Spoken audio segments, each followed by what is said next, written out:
Okay.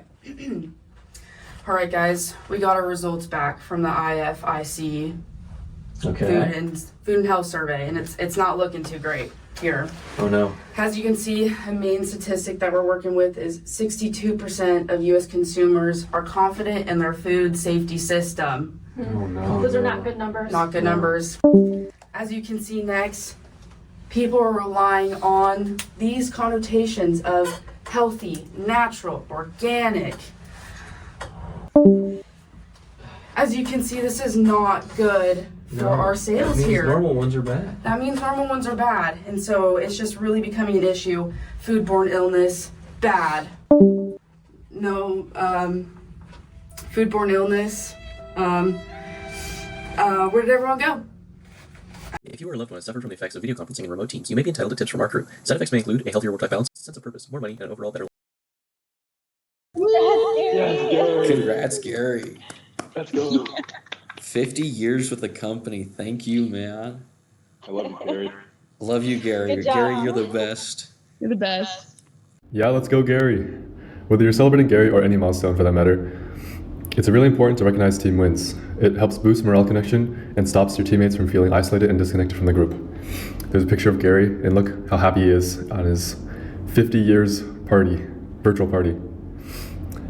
Second, you should balance what you communicate with. If possible, try to have hybrid in-person and online modes. And more importantly, make sure to check in on your team members because it feels good to be checked in on. And finally, you should change up the structure of your teams to promote connection. For example, Spotify forms autonomous squads that have their own focus. And this brings more communication, accountability, and productivity to the overall project. Progress management. Managing the progress of a virtual team can be really challenging since you may never physically see each other and you may even be in different time zones. There are a lot of variables and you may be worrying your team is not going to do the work that needs to be done. It's important to have a good system for how you would like to work with your team and make sure they stay on track to meet the end goal.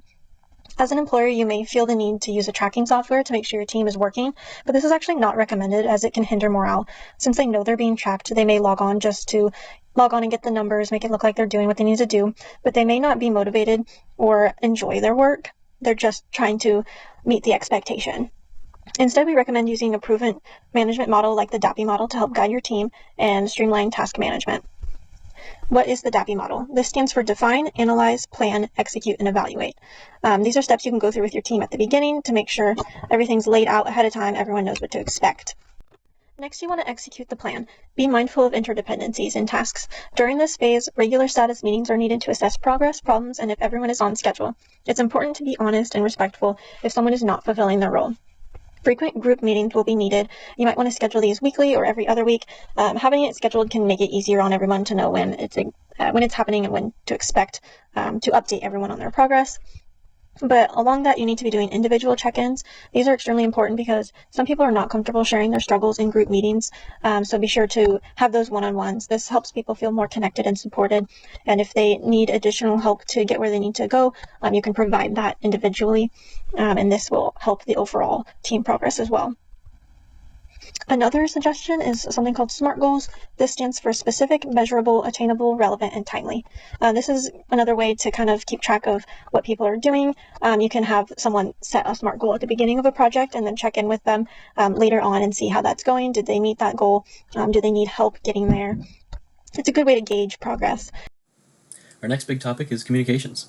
The most important tip that we can give is to use the tools that you have.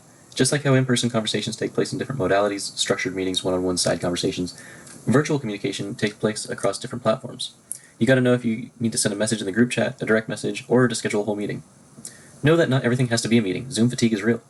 Virtual meetings lack a lot of natural, non-verbal communication that happens in person. You're forced to stare in one direction at another person for a long time, and they're prone to having more distractions, especially when people's cameras are off and they're not engaging with the meeting. Speaking of cameras being off, setting norms and expectations are important for good communication as well. In group chats like Slack has, make sure that channels have descriptive descriptions so that people know where they can talk about what they want to talk about. And set an example by not talking about work off the clock, though hobby channels and the like can be good for fostering bonding. Before we get to that, let's see an example of some bad communication. Hey, Z-Dog. Just checking to see if you've had a chance to update the Q3 report. Would love to get that in before the meeting later today if possible. Ding! Yep. Okay, cool. Is that like a yes, I sent it? Yes, I will? Yes, I saw your email and ignored the rest? Could you clarify, did you already send it or are you planning to? Just wanted to make sure I didn't miss it. Ding. Can we meet? Me? About what? This? Something else? When? Now? In 5 minutes? Tomorrow? Are we talking like a coffee chat? Is this crisis mode? Happy to meet. Do you mean Zoom? In person? Is there an agenda? I can do 2 p.m. if that works. Ding. Yep. I'm losing my mind. Ding. That's all. What even is that? An acronym? Is that a typo? Are you okay? Ding. That's all. I'm gonna go scream into a spreadsheet now. Drop a yep in the comments below. Do we facilitate this interaction, especially during the storming stage of team development? Conflict is normal, but in a virtual space, it can be harder to handle. Without context or trust, even small disagreements can escalate. So how do we manage that? We can start by setting communication norms. For example, in Microsoft Teams, use the raise hand feature. It creates clear turn taking, and the app even shows the speaker who is next. As well as the leader sets the tone. Open with positive, inclusive statements to model respectful dialogue. These strategies can help reduce conflict, but they also start laying the groundwork for what comes next, moving from storming to norming. We can use conflict tools such as leave it in the parking lot or leave it on the table list for unresolved points that you'll revisit later. Then follow up with one-on-ones. When needed, reach out individually to understand someone's perspective without the group pressure. And here's something to keep in mind, even if we don't unpack it fully today, communication during the storming stage isn't just about fixing issues. It's about reinforcing positive behaviors that help your team grows. Which leads us into bonding. Once the dust settles, we refocus on connection and engagement. And in the remote world, this takes real intention. Here's some simple bonding techniques. Start with an icebreaker. For example, pick one thing in your office and tell us about it, as well as following up with frequent touch points. Encourage short personal check-ins to build trust. This helps promote informal conversations, such as shared interests, virtual coffee chats, and relaxed water cooler style calls. We then can use interactive tools. Launch a poll or encourage virtual reactions to keep energy in the room. And one more powerful tool is incorporating stretch breaks.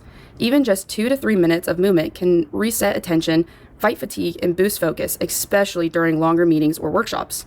The goal here is engagement, not just efficiency, because when people feel connected, they communicate better, collaborate more effectively, and stay motivated.